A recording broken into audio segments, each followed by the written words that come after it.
ছুটি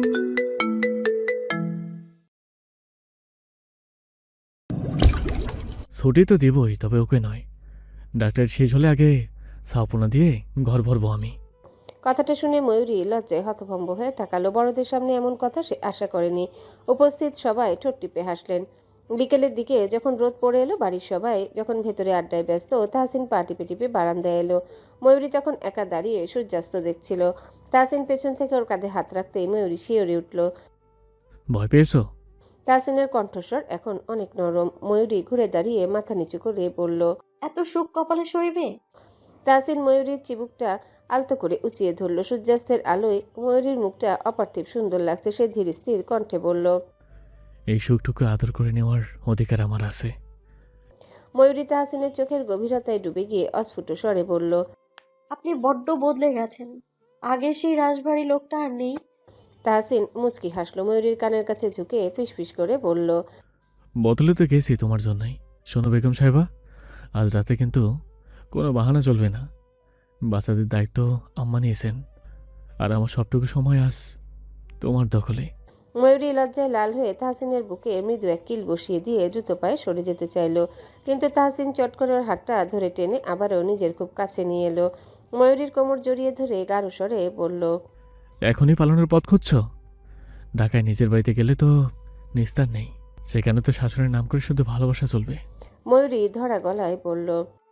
ঢাকায় আমাদের সেই সাজানো ফ্ল্যাটটা খুব মনে পড়ে। তাহসিন ওর কপালে একটা দীর্ঘ চুমু খেয়ে বলল, আর মাত্র কয়েকটা দিন, তারপর আমরা আমাদের সেই নিরে ফিরে যাব, যেখানে কোনো দূরত্ব থাকবে না, থাকবে না কোনো হারানোর ভয়।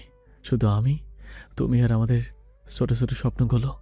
সূর্যটা তখন দিগন্তে মিলিয়ে যাচ্ছে। গোধূলির আলোয় দুজনে স্থির হয়ে দাঁড়িয়ে রইল, যেন সময় থমকে গেছে তাদের এই পরম পাওয়ার মুহূর্তে।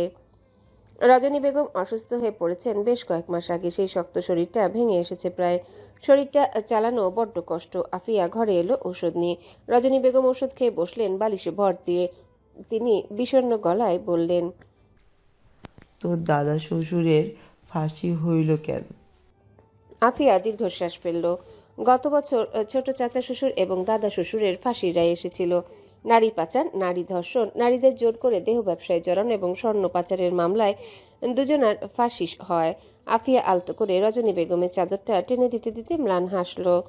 সে দীর্ঘশ্বাস ছেড়ে শান্ত স্বরে বলল, দাদি, সব পাপের বিচার তো দুনিয়াতেই শুরু হয়। ওনারা যে পথে হেঁটেছেন সেখানে অন্ধকার ছাড়া আর কিছু ছিল না।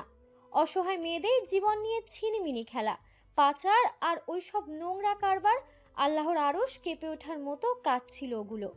আইন তো আর এমনি এমনি সাজা দেয়নি, সব প্রমাণ হাতে নিয়েই রায় হয়েছে।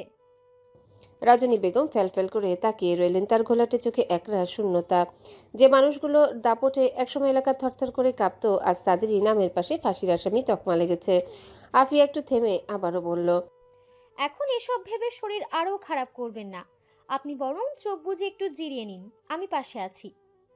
রজনী বেগম মাথা নাড়িয়ে বললেন, তাহসিন আইছে তাই না? ওর বউ পুতুল ওরা হইছে? আফিয়া বলল, ভাই এসেছে কাল রাতে। ওরা এই বাড়ি আইব কে? জানি না দাদি, হয়তো পুরনো সেই অভিমান এখনো কোথাও না কোথাও পুষে রেখেছে। রজনী বেগমের চোখ ঝাপসা এলো। গাল বেয়ে নোনা জল পড়তেই তিনি কম্পিত কণ্ঠে বললেন, তাহসিন রে একবার আইতে ক আমার কাছে, মরার আগে ওর মুখটা দেখে যাই আমি। এসব বলবেন না। তাসনিন কি আসবে এ বাড়ি? তুই মাহাতাবরে ডাক দে। আফিয়া গিয়ে মাহতাবকে ডেকে নিয়ে এলো। রজনী বেগম প্রস্তাব করলেন তাহসিনকে একবার এই বাড়ি নিয়ে আসার জন্য। মাহতাব সঙ্গে সঙ্গে রুহুলকে নিয়ে বেরিয়ে গেল বাড়ি থেকে। সন্ধ্যার আলো তখন ডুবু ডুবু ভাব। ফরাজি বাড়ির আঙিনা জুড়ে বাড়ির প্রত্যেকে গল্পে মেতে আছে। রান্নাঘরে চাচি আজ রান্না করছেন। ময়ূরী তাহসিনের পাশে বসে আছে চুপটি করে। বেহায়া লোকটা কানের কাছে একটু পরপর কি যেন ফিসফিস করছে। হঠাৎ দরজায় শব্দ হলো। ময়ূরী মাথায় কাপড় টেনে এগিয়ে গিয়ে দরজা খুলে মাহতাবকে দেখে সালাম করে ভেতরে আসতে বলল। মাহতাবকে দেখে তাহসিন উঠে দাঁড়ালো, বলল, কিছু হয়েছে? এই সময় এই বাড়িতে এলে যে? ময়ূরী রুহুল আর মাহতাবকে বসতে দিল চেয়ারে। ওরা সবাই বসতে এই মাহতাব বলল, দাদি ভীষণ অসুস্থ, বারবার তোদের দেখতে চাইছে একবার। তাহসিনের চোয়াল স্বাভাবিক তখনও। ময়ূরী ঠোঁট চেপে তাকালো তাহসিনের দিকে। লোকটা কি ভাবছে? তাহসিনের সেই তিক্ত অতীতগুলো চোখের সামনে ভেসে উঠল। কি করে সেই বাড়ি পা রাখবে সে বলল, ওই বাড়ি কোন মুখ নিয়ে যাব ভাইয়া, যে বাড়ি থেকে একদিন আমার স্ত্রী সন্তান নিয়ে বেরিয়ে আসতে হয়েছে। দাদির অবস্থাটা তো তোকে বুঝতে হবে, তুই তো বাচ্চা নস। তিনি তার ভুল বুঝতে পেরেছে। ময়ূরী মন ছটফট করলো। একটাবার ওই বাড়ি যাওয়ার জন্য খুব করে ইচ্ছে হলো দাদিকে দেখার জন্যে। তাহসিনকে দেখে বড্ড শক্ত মনে হচ্ছে। ময়ূরী তাহসিনের শার্ট টেনে ধরে বলল, ছাড়ুন না ওসব রাগ অভিমান। কেউ নিজের ভুল বুঝতে পারলে তাকে একটা সুযোগ দেওয়া উচিত। তাহসিন আশ্চর্য হয়ে বলল, এই কথা তুমি বলছো ময়ূরী? একদিন ওই বাড়ি থেকে তুমি এক কাপড়ে বের হয়ে এসেছিলে আমার সাথে। আগের সব অতীত ভুলে যান। কি হয়েছিল ওসব ভেবে জেদ ধরে রাখাটা বোকামো। তিনি অসুস্থ মানুষ, একটাবার আপনাকে দেখতে চাইছে। আপনি তাকে উপেক্ষা করে এখানে বসে থাকতে পারবেন? কি করতে বলছো তাহলে? চলুন না যাই, একটাবার ওনাকে দেখে আসি। ময়ূরীর কথা তাহসিন ফেলতে পারল না। তাছাড়া তারও তো একটা টান আছে, তারও ইচ্ছে হয় একটাবার নিজের বাড়ি যেতে, কিন্তু ভাগ্য তো বড় নিষ্ঠুর। ওরা তৎক্ষণাৎ বাড়ি থেকে বের হলো। ছোট্ট পুতুল চাচার হাত ধরে হাঁটছে ফাঁকা রাস্তায়। ময়ূরীর হাত তাহসিন চেপে ধরেছে নরম স্পর্শে। সদাগর বাড়ির সামনে আসতে একটু সময় লাগলো বটে। তাহসিন চোখ উঁচে বাড়ির দিকে তাকালো। বিশাল বড় বাড়িটা বড্ড শান্ত এখন। কি বাড়ির প্রত্যেকে সে আগের মতোই আছে, নাকি অনেক কিছুই পরিবর্তন হয়েছে? তারা সদর দরজার সামনে আসতে ড্রয়িং রুমে উপস্থিত অরুণিমা বেগম, কুসুম এবং আফিয়া এগিয়ে এলো। আফিয়া জড়িয়ে ধরলো ময়ূরীকে। মেয়েটার চোখ ভিজে এলো কান্নায়। কতগুলো বছর পর আবারও সে স্বামীর বাড়িতে পা রাখলো সে। কুসুম বলল, ভাবি ভালো আছো? ময়ূরী মাথা নাড়িয়ে বলল, খুব। তুমি ভালো আছো কুসুম? কুসুম মাথা নাড়ল। ওদের মধ্যে খানিকক্ষণ কথা হলো। পুরোটা সময় তাহসিন গম্ভীর হয়েছিল। ছোট পুতুল যখন ফুপুদের সাথে ব্যস্ত, ময়ূরী জানতে চাইল বাড়ির বাকিরা কোথায়। আফিয়া বলল, কনক শ্বশুর বাড়ি আর ওর মা ঘরেই আছে। সিতারা বেগম রজনী বেগমের ঘরেই আছেন। ময়ূরী মাথা নাড়ল। গত বছর কনকের বিয়ে হয়েছে গ্রামের বাইরে। মেয়েটা একটা সময় ময়ূরীকে খুব জ্বালিয়েছে।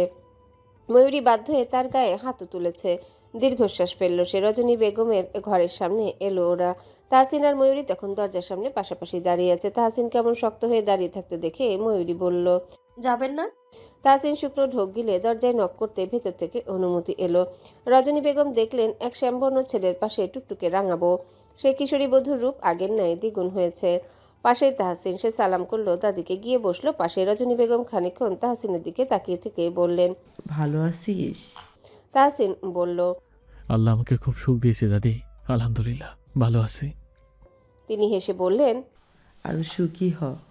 তারপর ময়ূরীর দিকে তাকিয়ে বললেন, তাহসিন বউ, ময়ূরী মুচকি হেসে মাথা নাড়ল। তিনি বললেন, শুনলাম তুই নাকি ডাক্তার হবি। ময়ূরী বলল, আল্লাহ বাঁচিয়ে রাখলে সব হবে ইনশাআল্লাহ। দোয়া করবেন। আপনার শরীর এখন কেমন আছে? রজনী বেগম চুপ করে গেলেন। এই পর্যায়ে যাদের কথা তিনি একটা সময় এত জঘন্য একটা কাজ করেছিলেন, তারা আজ এত সহজে গলায় কথা বলছে ভেবেই যেন অপরাধবোধ আরও বেড়ে যাচ্ছে। রজনী বেগম অপরাধবোধে কুঁকড়ে গেলেন। ময়ূরীর এই শান্ত কণ্ঠস্বর যেন তার কানে তপ্ত সীসার মতো বাজছে। তিনি করুণ চোখে একবার তাহসিনের দিকে আরেকবার ময়ূরীর দিকে তাকালেন। কাপা কাপা গলায় বললেন, আমার শরীর আর কি ভালো থাকে রে। এই পাপিষ্ঠ শরীর নিয়ে এখন শুধু আজরাইলের অপেক্ষা করতেছি। তগদিকে তাকাইলে নিজেরে খুব ছোট মনে হয়। ডাক্তার হবি শুই না কলিজাটা জুড়াইল। তগর লগে আমি যা করছি তা তো জানোয়ারেরাও করে না। সিতারা বেগম ঘরের এক কোণে দাঁড়িয়ে নিঃশব্দে চোখের জল মুছছিলেন। একটা সময় এই বাড়ির দাপট ছিল আকাশচুম্বী, কিন্তু আজ সব ধুলোয় মিশে গেছে। রজনী বেগম তাহসিনের হাতটা ধরার চেষ্টা করে হাঁপাতে হাঁপাতে বললেন, তাহসিন ভাই, আমারে মাফ করবি না? জানি মাফ চাওয়ার মুখ আমার নাই। তোরে আর তোর বউরে এক কাপড়ে বাড়ি থেকে বাহির কইরা দিছিলাম। পুতুল তখন একদম বাচ্চা, ওরে একবার দেখতে পারবো না? তাহসিন শক্ত হয়ে বসে রইল। সে দেখতে পাচ্ছে এই এক সময়ের দুর্দান্ত প্রতাপশালী নারী আজ কতটা অসহায়। দাদির এই জীর্ণ অবস্থা দেখে তার মনটা বিষণ্ণ হয়ে উঠল। সে ধীর স্থির কণ্ঠে বলল, আমি তো আগেই বলেছিলাম দাদি, আল্লাহ আমাকে অনেক ভালো রেখেছেন। পুরনো কথা আর মনে করতে চাই না। আমারও সব মাটি চাপা দিয়ে এসেছি। পুতুল বাইরে ওর ফুপার সাথে খেলছে, ওকে নিয়ে আসছে আমি। ময়ূরী এগিয়ে গিয়ে রজনী বেগমের পায়ের কাছে বসলো। তার শুকনো খসখসে হাতটা নিজের হাতে নিয়ে মৃদুস্বরে বলল, দাদি, আমরা কারো উপর রাগ পুষে রাখিনি। আপনি নিজের খেয়াল রাখবেন। আর এসব পাপ পুণ্যের বিচার তো আল্লাহর হাতে। আপনি তওবা করেন, তিনি নিশ্চয়ই মেহেরবান। রজনী বেগম এবার হাউমাউ করে কেঁদে উঠলেন। তার কান্নায় ঘরের গুমট পরিবেশ আরো ভারী হয়ে উঠল। তিনি কাঁদতে কাঁদতে সিতারা বেগমের দিকে তাকিয়ে বললেন, দেখ সীতারা, জাগো আমি মানুষ মনে করি নাই, তারাই আজ আমারে সান্ত্বনা দিতে আইছে। আর আমার নিজের পোলা আজ এই বংশের মুখে চুলকানি মাইখা দিয়া গেল। ঠিক তখন বাইরে থেকে পুতুলের খিলখিল হাসির শব্দ শোনা গেল। শিশুটির নিষ্পাপ হাসি যেন এই অন্ধকার ঘরটায় এক চিলতে আলোর মতো প্রবেশ করলো। পুতুলের মতো এই ছোট্ট একটা বাচ্চা কুটুর কুটুর চোখ মেলে ময়ূরীকে দেখে গাল ভরে হেসে বলল, মা, আমায় ডাকছিলে? ময়ূরী হাত বাড়িয়ে বলল। কাছে এসো তো। পুতুল নিকটে যেতেই ময়ূরী রজনী বেগমকে দেখিয়ে বলল। তোমার বড় নানিকে সালাম করো। পুতুল সুন্দর করে সালাম দিয়ে বলল। তুমি ভালো আছো? রজনী বেগম হেসে বললেন, ভালো আছি সোনা, তুই ভালো আছিস? পুতুল ময়ূরীকে জড়িয়ে ধরে বলল। আমিও ভালো আছি। রজনী বেগমের মনে হলো পুতুল একটা যোগ্য পরিবার পেয়েছে। নিজের আপন চাচা আর চাচি নিজের বাচ্চার মতো ভালোবাসে ছোট্ট বাচ্চাটাকে। ময়ূরীর মতো ছোট্ট একটা মেয়ে এক মায়ের কর্তব্য পালন করেছে এতদিন। নিঃসন্দেহে বোরহান সওদাগর একটা রত্ন নিয়ে এসেছিলেন এই বাড়িতে। সেই ছোট্ট কিশোরী কন্যা এখন এক আদর্শ স্ত্রী এবং মা। তিনি শুকনো ঢোক গিলে দৃষ্টি সরিয়ে নিলেন। বুকটা বড্ড ব্যথা করছে। আজ তিনি তাহসিনকে কাছে ডাকলেন। তাহসিন পাশে এসে বসতে তিনি ওর হাত মুঠোয় নিয়ে কাতর কণ্ঠে বললেন, তোরে কিছু কথা কওয়ার আছে আমার। আমার শেষ ইচ্ছেটুকু সম্মান করবি? তাহসিন বলল। এভাবে বলো না, তুমি সুস্থ হয়ে যাবে। তিনি ঘন ঘন মাথা নাড়িয়ে বললেন, সবাইরে এই ঘরে ডাক দে, সবাইরে একটু দেখি। ঘরে যখন সবাই উপস্থিত হলো তখন রজনী বেগম তাহসিনের হাতটা কাঁপা কাঁপা আঙ্গুলে খামচে ধরলেন। তার কণ্ঠস্বর এখন অনেক বেশি পরিষ্কার, তবে তাতে মেশানো ছিল আজন্মের হাহাকার। তিনি বললেন, শোন তাহসিন, এই বাড়ি খালি ইটের দেওয়াল না, এটা একটা বংশের অস্তিত্ব। তরে যেদিন বাহির কইরা দিছিলাম সেদিন এই বাড়ির বরকত চইলা গেছিল। আজ দেখ বড় বড় কথা বলা মানুষগুলো ফাঁসির দড়ির নিচে। অন্ধকার নামছে এই বাড়িতে। তুই এই বাড়ির রক্ত। তুই না ফিরলে আমার আত্মা কবরে গিয়েও শান্তি পাইব না। তুই কথা দে, তুই তোর বউ আর পুতুলরে নিয়ে এই ভিটায় ফিরবি। এই অন্ধকার ঘরটাকে আবার আলো দিয়া ভইরা দিবি। তাহসিন ময়ূরীর দিকে তাকালো। ময়ূরী তখনও পুতুলকে আগলে ধরে আছে। তার চোখে পুরনো অপমানের কোনো ছিটে ফোঁটা নেই। তাহসিন বুঝতে পারল জীবনের হিসাব নিকাশ সবসময় ঘৃণা দিয়ে চলে না। সে এক হাত দিয়ে দাদির লোল চর্ম হাতটা স্পর্শ করলো। তার গম্ভীর গলায় এবার কিছুটা কোমলতা মিশল। দাদি, যে বাড়ি এক সময় পর মনে হয়েছিল, আজ তোমার এই অবস্থার সামনে সব যে তুচ্ছ হয়ে গেছে। আমি কথা দিচ্ছি, আমি আবার আমার বাড়িতে ফিরবো। কথাটা শোনা মাত্রই রজনী বেগমের মুখটা যেন এক নিমিষে বদলে গেল। একটা পরম তৃপ্তি তার সমস্ত শরীরকে শিথিল করে দিল। তিনি ময়ূরীর দিকে তাকিয়ে বললেন, নাথ বউ, কাছে আয়। তোরে অনেক কষ্ট দিছি, দয়া কইরা মাফ করিস আমারে। তোর মতো একটা সোনার টুকরো যে এই বংশে আইছে সেটা বুঝতে আমার কতটি বছর পার হইয়া গেল। ময়ূরী এগিয়ে এসে দাদির পায়ের উপর হাত রাখলো। তিনি সবার দিকে একে একে তাকালেন। সিতারা বেগমকে বললেন, তুই অনেক সহ্য করছস, তুইও দোয়া করিস। হাসি মুখে তিনি সবার সাথে ছোট ছোট কথা বলতে থাকলেন। কখনো পুতুলের সাথে খুনসুটি করলেন, কখনো মাহাতাবকে নির্দেশ দিলেন বাড়ির জানালাগুলো খুলে দিতে। ঘরের ভারী আবহাওয়াটা হুট করে হালকা হয়ে এলো। সবাইকে হাসতে দেখে তিনি নিজেও একবার উচ্চস্বরে হাসার চেষ্টা করলেন। হঠাৎ করে তিনি থামলেন, একটা লম্বা শ্বাস নিয়ে বুক ভরে বাতাস নিলেন। তারপর মৃদুস্বরে বললেন, আল্লাহ আল্লাহ। পরক্ষণে তার মাথাটা বালিশের একপাশে হেলে পড়ল। চোখের পাতা দুটো স্থির হয়ে এলো। এক অদ্ভুত হাসি তার মুখে তখনও লেপ্টে আছে। তাহসিনের হাতের উপর দাদির আঙ্গুলের চাপটা ঢিলে হতে দেখেই চমকে উঠল। সে ডাকলো, দাদি, ও দাদি। ঘরের নীরবতা ভেঙে সিতারা বেগমের কান্নার শব্দ শোনা গেল। দীর্ঘ কয়েক বছরের গুমট আর কলঙ্ক যেন এক বৃদ্ধার মৃত্যুর মধ্য দিয়ে শান্তিতে রূপ নিল। তাহসিন উপলব্ধি করল দাদি মরে গিয়েও তাকে এক বিশাল কর্তব্যের দড়ি দিয়ে এই মাটির সাথে আবারও বেঁধে দিয়ে গেলেন। সময় বদলের সাথে সাথে বদলেছে চারিপাশের মানুষ, পরিস্থিতি এবং পরিবেশ। রজনী বেগমের মৃত্যুর পর সওদাগর বাড়ি সেই গুমোট দিনগুলো পেছনে ফেলে তাহসিন আর ময়ূরী এখন ঢাকার ব্যস্ত জীবনে অভ্যস্ত হয়ে উঠেছে। ময়ূরী এখন মেডিকেলের চতুর্থ বর্ষের 4th ইয়ার MBBS। কঠিন সব টার্ম আর ওয়ার্ড ডিউটি নিয়ে হিমশিম খাচ্ছে। MBBS কারিকুলাম অনুযায়ী প্যাথোলজি আর ফার্মাকোলজির পাহাড়সম পড়া সামলাতে গিয়ে তার নাভিশ্বাস দশা। রাত তখন প্রায় 1টা। টেবিল ল্যাম্পের মৃদু আলোয় ময়ূরী মোটা একটা বইয়ের পাতায় নিমগ্ন। চোখে চশমা, কপালে চিন্তার ভাঁজ। আগামীকাল তার একটা গুরুত্বপূর্ণ আইটেম পরীক্ষা আছে। ঢাকা মেডিকেল বা এর সমগোত্রীয় সরকারি মেডিকেল কলেজে পড়ার চাপ যে কতটা ভয়ঙ্কর তা সে খুব ভালো করেই টের পাচ্ছে। অন্য পাশের ঘরে তাহসিনের ব্যস্ততাও কম নয়। সারাদিনের অফিস শেষে করে সে এখন পুরো দস্তুর গৃহকর্তা। তাহসিন আলতো করে পুতুলের চাদরটা ঠিক করে দিয়ে ফাহাদের পড়ার টেবিলের দিকে তাকালো। ছেলেটা বইয়ের উপর মাথা রেখে ঘুমিয়ে পড়েছে। তাহসিন মুচকি হেসে তাকে কোলে তুলে বিছানায় শুইয়ে দিল। তারপর রান্নাঘরে গিয়ে 1 কাপ কফি বানিয়ে নিয়ে ময়ূরীর ঘরে ঢুকলো। কফির মগটা টেবিলের এক কোণে রেখে তাহসিন ময়ূরীর কাঁধে হাত রাখলো। ময়ূরী চমকে তাকালো। তাহসিন নিচু স্বরে বলল, আর কতক্ষণ? রাত তো অনেক হলো। শরীরের উপর দিয়ে তো কম ধকল যাচ্ছে না? ময়ূরী দীর্ঘশ্বাস ফেলে কফির মগে চুমুক দিল। আর মাত্র কয়েকটা পেজ বাকি। এই প্রুফটা ভালোই ভালোই পার করতে পারলে বাঁচি আমি। আপনি ঘুমাননি কেন? সকালে তো আমার অফিস আছে। তাহসিন ময়ূরী চুলে হাত বুলিয়ে বলল, তুমি জেগে থাকলে আমার কি ঘুম আসে? পুতুল আর তোমার ভাই দুজনেই সাবার। ওদের সামলাতে সামলাতে আমার নিজেরও মনে হচ্ছে আমি এটা কিন্ডারগার্টেনের স্কুলে প্রিন্সিপাল। ময়ূরী খিলখিল করে হেসে উঠল। এই হাসিতে যেন সারাদিনের সব ক্লান্তি ধুয়ে গেল। তাহসিন আলতো করে ময়ূরীর চিবুক ছুঁয়ে বলল, তুমি শুধু তোমার পড়াশোনাটা ঠিকঠাকভাবে করো। আমি আসি তো সব সামলানোর জন্য। ডাক্তার হওয়ার স্বপ্নটা তোমার একার না, এখন এটা আমারও জেদ। বিছানার পাশে টেবিলে রাখা স্টেথোস্কোপটা ল্যাম্পশেডের মৃদু আলোয় চিকচিক করছে। পাশে ভাঁজ করে রাখা ধবধবে সাদা অ্যাপ্রন, যার পকেটে নীল সুতোয় খোদাই করা ডাক্তার ময়ূরী তাহসিন। দীর্ঘ 5 বছরের হাড় ভাঙা খাটুনি, আরেক বছরের নির্দয় ইন্টার্নশিপের পর আগামীকাল ময়ূরী জীবনে এক নতুন দিগন্ত। হাসপাতালের সাদা করিডোরে তার প্রথম অফিসিয়াল ডিউটি। ময়ূরী আয়নার সামনে দাঁড়িয়ে নিজের প্রতিচ্ছবি দেখছিল। 25 বছরের এই তরুণীটি আজ কত বেশি পরিণত। কিন্তু এই সাফল্যের পেছনে যে হাহাকার ছিল তা কেবল সে আর তাহসিনই জানে। ময়ূরী আয়নার সামনে দাঁড়িয়ে নিজের প্রতিচ্ছবি দেখছিল। চুলে চিরুনি চালাতে চালাতে সে ভাবছিল এই একটা বছরের ইন্টার্নশিপ তাকে কতটা নিংড়ে নিয়েছে।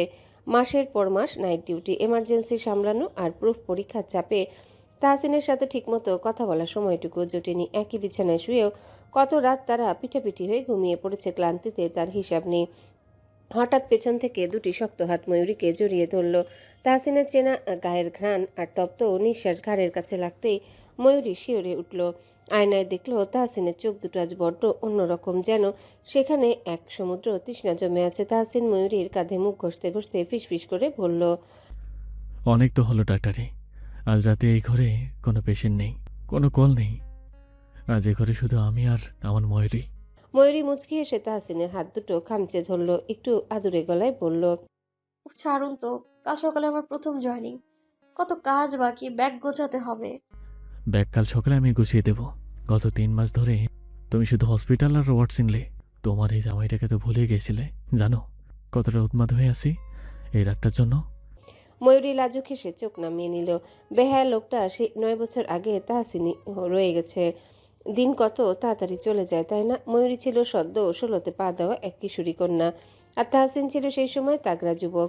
মানুষ বলে বয়স হলে নাকি ভালোবাসা কমে যায়, অথচ ময়ূরীর মনে হয় সে বিহিত তাহসিন নিঃশ্বাসটুকু নিতে পারবে না। তাহসিন ওর চিবুকটা আলতো করে উঁচিয়ে ধরে বলল, কি হলো? ডাক্তার সাহেবা কি এখন রুগী দেখবেন না? ময়ূরী খিলখিল করে হেসে উঠল। রোগী তো দেখছি বেশ সিরিয়াস। হার্টবিট তো মিটারে নামছে না। হার্টবিট তো তখনই থামবে যখন তুমি আমায় শান্ত করবে। অনেক তো শাসন করলে স্টুডেন্ট লাইফে। আজ রাতে কি একটু প্রশ্রয় দেওয়া যায় না? ময়ূরী আলতো করে তাহসিনের শার্টের কলারটা টেনে ধরল। তার চোখেও আজ অদ্ভুত এক মায়া। আপনি কি জানেন অফিসার, আপনার এই পাগল করা ভালোবাসাই আমাকে এত দূর টেনে এনেছে। রেখেছিলাম তো, কিন্তু তোমার ওই সাদা অ্যাপ্রনটার মায়ের নিজকে সামলে রেখেছিলাম। তবে আজ আর কোনো বাধা মানব না বেগম সাহেবা। তাহসিন এক ঝটকায় ময়ূরীকে কোলে তুলে নিল। ময়ূরী লজ্জায় ওর বুকে মুখ লুকালো। বিছানায় নামিয়ে দিয়ে তাহসিন ওর চোখে, কপালে আর চিবুকে অগণিত চুমু এঁকে দিতে লাগলো।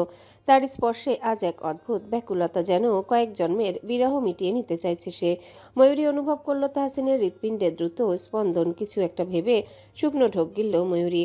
জোর করে তাহসিনকে সরিয়ে উঠে বসলো বিছানায়। তাহসিন ভাবলো ওর শরীর খারাপ লাগছে। চিন্তিত হলো সে। খারাপ লাগছে ময়ূরী? তাহসিনের কপালে চিন্তার ভাঁজ আরও গভীর হলো। সে ময়ূরীর কপালে হাত দিয়ে দেখলো জ্বর আছে কিনা। ময়ূরীর মুখটা কেন জানি ফ্যাকাশে দেখাচ্ছে, আবার চোখের কোণে এক অদ্ভুত চপলতা। তাহসিন আলতো করে ওর গাল ছুঁয়ে বলল, কি হয়েছে বলো তো? হঠাৎ উঠে বসলে যে, শরীর কি বেশি খারাপ লাগছে? ময়ূরী তপ্ত শ্বাস ফেলে জানালার ওপাশে অন্ধকারের দিকে তাকালো। বুকটা দুরু দুরু কাঁপছে, অথচ মুখে একরাশ অভিমান ফুটিয়ে তুলল সে। খাটের এক কোণে সরে গিয়ে বসলো তাহসিন আরও অবাক হয়ে ওর দিকে এগিয়ে এলো। ময়ূরী নিচু স্বরে বলল, আমার খুব আচার খেতে ইচ্ছে করছে। তাহসিন থতমত খেলো। এই মাঝরাতে আচারের কথা কোত্থেকে এলো? সে অপ্রস্তুত হয়ে বলল, আসার, এই অসময় তো ঘরে আমসত্ত্ব আছে, এনে দিব? ময়ূরী মুখ ঝামটা দিয়ে উঠল। না, আমার ওসব মিষ্টি আমসত্ব ভালো লাগছে না। আমার খুব টক, একদম কাঁচা আমের টক আচার খেতে ইচ্ছে করছে। লেবু দিয়ে ডাল আর অনেকগুলো কাঁচামরিচ চিবিয়ে খেতে ইচ্ছে করছে। আপনি কি এনে দিতে পারবেন? তাহসিন কপালে হাত দিয়ে বিড়বিড় করলো, অদ্ভুত তো, ডিনার তো মাত্রই করলে, হঠাৎ এত টক খাওয়ার নেশা উঠলো কেন? গ্যাস্ট্রিকে সমস্যা হচ্ছে না তো? ময়ূরীর পিত্তি জ্বলে উঠল। এই লোকটা এত বড় অফিসার, অথচ সাধারণ একটা ইঙ্গিতও বুঝতে পারছে না। সে রাগে গাল ফুলিয়ে বলল, থাক, কিছু আনতে হবে না। আপনি যান এখান থেকে। আপনার সাথে কথাই বলবো না আমি, ধুর। তাহসিন এবার সত্যি ঘাবড়ে গেল। ময়ূরীর এই অসময়ে রাগ আর অদ্ভুত খাবারের বায়না ওকে গোলকধাঁধায় ফেলে দিয়েছে। সে ময়ূরীর হাত ধরতে যেতেই ময়ূরী ওর হাতটা এক ঝটকায় সরিয়ে দিল। শুনুন, আপনি কিচ্ছু বোঝেন না, খারাপ লোক একটা আপনি। তাহসিন কাচুমাচু হয়ে বলল, আরে রাগ করছো কেন? আচ্ছা ঠিক আছে, আমি দেখছি নিচে কোনো আসার পাওয়া যায় কিনা, কিন্তু হঠাৎ টক। ময়ূরী আর সইতে পারল না। সে খপ করে তাহসিনের শক্ত হাতটা ধরল, তারপর নিজের তলপেটে সেই চওড়া হাতের তালুটা সজোরে চেপে ধরল। তাহসিন চমকে উঠল। ময়ূরী ওর গলা জড়িয়ে ধরে একদম কানের কাছে মুখ নিয়ে তপ্ত নিঃশ্বাসে নিভুস্বরে বলল, you are going to be a father officer. মুহূর্তের জন্য পুরো ঘরটা নিস্তব্ধ হয়ে গেল। তাহসিনের হাতটা ময়ূরীর পেটের উপর জমে বরফ হয়ে আছে। তার মস্তিষ্ক যেন এই খবরটা বিশ্বাস করতেই পারছে না। সে ধীরে ধীরে ময়ূরীর মুখটা দু হাতে তুলে ধরল। ওর চোখে তখন পানি টলমল করছে। কি? ময়ূরী মাথা নাড়ল। ময়ূরী, তুমি সত্যি বলছো? আমাদের আমাদের নিজের সন্তান? তাহসিনের কণ্ঠস্বর কেঁপে উঠল। ময়ূরী শুধু লজ্জায় মাথা নিচু করে ডুকরে কেঁদে উঠল। এই কান্না আনন্দের, এই কান্না সার্থকতা পাওয়ার। তাহসিন বুনো আবেগে ময়ূরীকে জাপটে ধরল। ওর চওড়া বুকটা ময়ূরীর কান্নায় ভিজে যাচ্ছে। একসময় সে কঠোর অফিসার আজ একদম শিশুর মতো ফুপিয়ে কেঁদে উঠল। রাত তখন নিঝুম। জানালার ফাঁক দিয়ে এক চিলতে রূপালি চাঁদ উকি দিচ্ছে। ঘরের আবছা আলোয় ময়ূরীর মুখটা এক অদ্ভুত মায়ায় মাখা।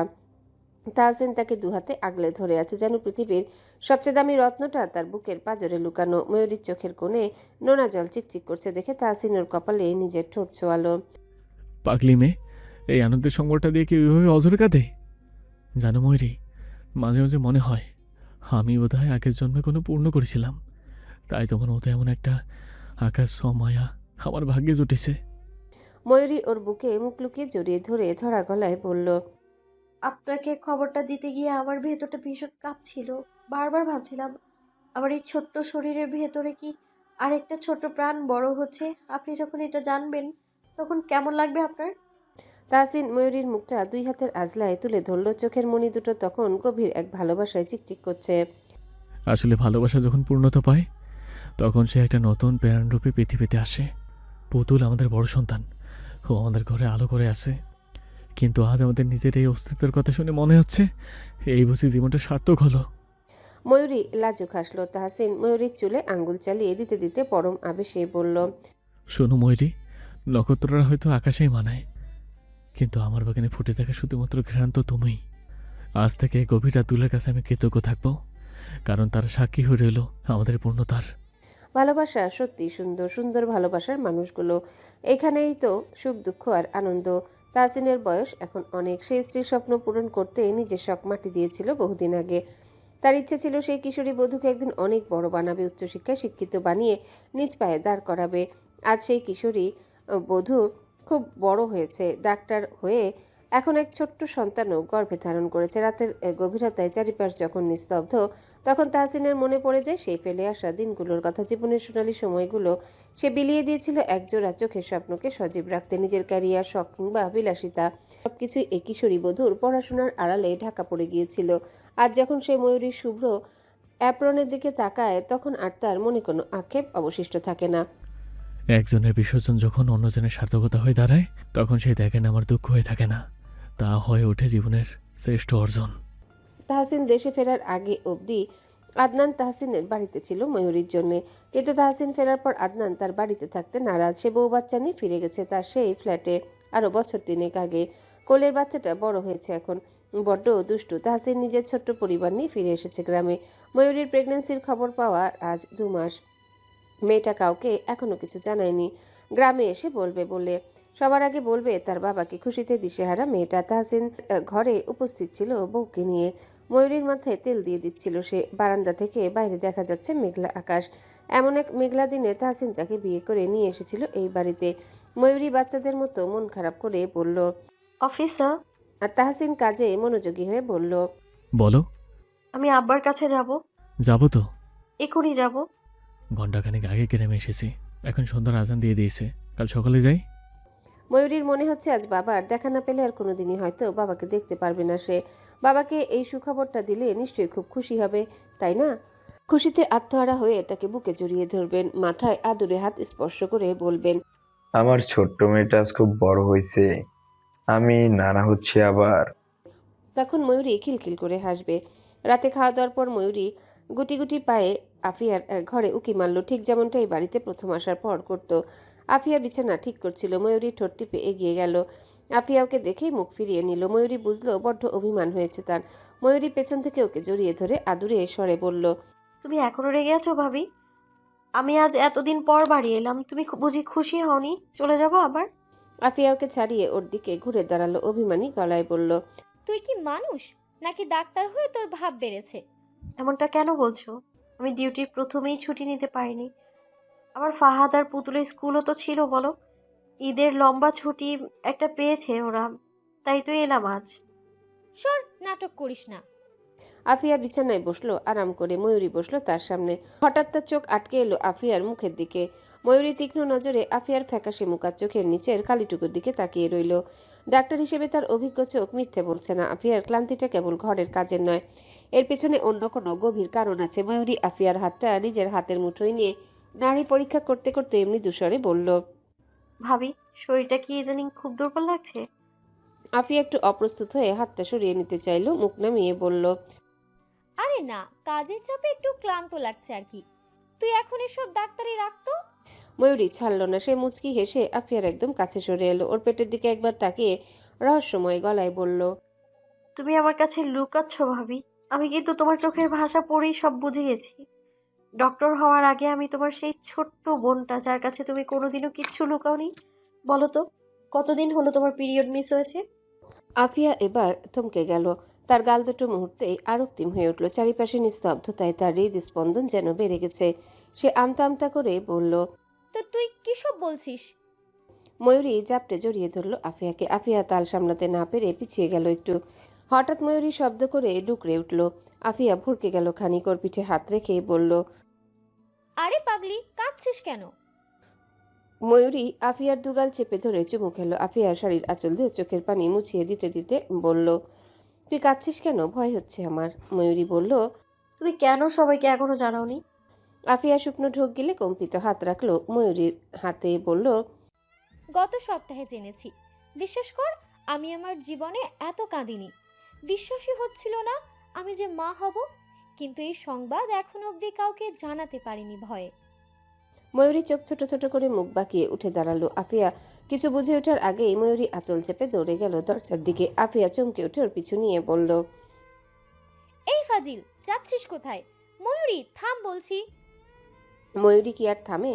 সে সিঁড়ি দিয়ে প্রায় উঠতে উঠতে নিচে নেমে এলো। শাড়ির আঁচল মেঝে ছুঁয়ে লুটোপুটি খাচ্ছে। নিচতলার ড্রয়িং রুমে তখন বাড়ির পুরুষেরা আড্ডায় মগ্ন। মাহাতাব আর তাহসিন ঈদের বাজার নিয়ে সিরিয়াস কিছু আলোচনা করছিল। হঠাৎ ময়ূরীর পায়ের ধুপধাপ শব্দ আর হুড়মুড় করে নিচে নেমে আসা দেখে তাহসিন বিদ্যুৎ বেগে সোফা ছেড়ে উঠে দাঁড়ালো। তাহসিনের কপালে রাগের চেয়েও বেশি দুশ্চিন্তার ভাঁজ পড়ল। সে ময়ূরীর পথ আগলে দাঁড়িয়ে কড়া গলায় ধমক দিয়ে বলল, কি হয়েছে ময়ূরী? এভাবে দৌড়চ্ছ কেন? কাণ্ডজ্ঞানকে একদম লোপ পেয়েছে তোমার? কিছু হয়ে গেলে কে দেয়নি তো? ময়ূরী সিঁড়ি শেষ ধাপে এসে হাঁপাতে হাঁপাতে থামলো। পেছনে আফিয়া ততক্ষণে এসে পৌঁছেছে। তার মুখ ভয়ে নীল হয়ে গেছে। সে ময়ূরীকে ইশারায় চোখ রাঙাচ্ছে যাতে সে মুখ না খুলে। কিন্তু ময়ূরী তো আজ আনন্দে আত্মহারা। সে তাহসিনের কড়া ধমক আর ভ্রুকুটিকে তো আক্কাই করল না, বরং তাহসিনের হাতটা খপ করে ধরে চিৎকার করে বলল, অফিসার, জানো কি হয়েছে? তাহসিন আজ ময়ূরীর প্রত্যেকটা কাণ্ডে অবাক হচ্ছে। বিয়ের 9 বছরে একবারও কি এই মেয়ে তাকে তুমি সম্বোধন করেছে? সে শুষ্ক ঢোক গিলে মাথা নাড়ল। ময়ূরী সবাইকে উদ্দেশ্য করে বলল, মাহাতাব ভাইজান বাবা হচ্ছে, আফিয়া ভাবি মা হবে। মুহূর্তের মধ্যে পুরো ড্রয়িং রুমটা যেন একটা স্তব্ধ পাথরের মূর্তির মিউজিয়ামে পরিণত হলো। মাহাতাবের হাতে চায়ের কাপটা পিরিচের উপর ঠক করে শব্দ করে উঠল। সিতারা বেগম রান্নাঘর থেকে হাতে খুন্তি নিয়ে বেরিয়ে এলেন। তিনি ফাহাদার পুতুলের জন্য কিছু একটা বানাচ্ছিলেন। সবার চোখে মুখে অবিশ্বাসের ছায়া। সবাই জানে এই বাড়ির বড় বউ আফিয়ার কোল দীর্ঘ অনেকগুলো বছর ধরে শূন্য। কত ডাক্তার, কত কবিরাজ আর কত মানুষের কটু কথা যে এই মেয়েটিকে সহ্য করতে হয়েছে তার ইয়াত্তা নেই। তারা তো এক প্রকার মেনেই নিয়েছিল যে আফিয়া কোনোদিনও মা হতে পারবে না। আজ এত বছর পর ময়ূরীর মুখে এই কথা শুনে কারো যেন বিশ্বাসই হচ্ছে না। মাহাতাব কাঁপা কাঁপা গলায় বলল, ময়ূরী, তুমি কি ইয়ার্কি করছো? তুমি তো জানো ডাক্তাররা কি বলছিল। এত বছর পর এসব কি করে সম্ভব? ময়ূরী হাসতে হাসতে বলল, আমি ডক্টর হয়ে কি মিথ্যে বলবো? আল্লাহর রহমতের কাছে মানুষের বিজ্ঞান বড় তুচ্ছ। মুহূর্তে এই ড্রয়িং রুমে এক অভাবনীয় দৃশ্যের অবতারণা হলো।